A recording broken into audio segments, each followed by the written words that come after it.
If you like our video, click the button to subscribe to our channel and get easy access to new content. To see our full suite of ad-free video courses, instruction manuals, and quick reference guides, visit us at www.teachucomp.com.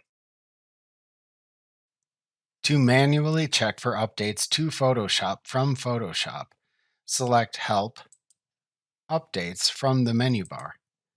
Doing this opens the Creative Cloud desktop app, which then checks for any Adobe Creative Cloud updates you need. The Adobe Creative Cloud desktop app is the app that actually downloads and installs updates for Photoshop. If updates for Photoshop are available, you will need to close the Photoshop app before you install the updates.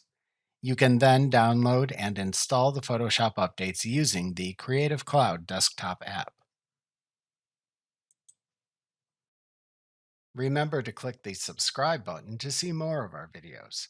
See our full suite of courses, instruction manuals, and quick reference guides at www.teachucomp.com.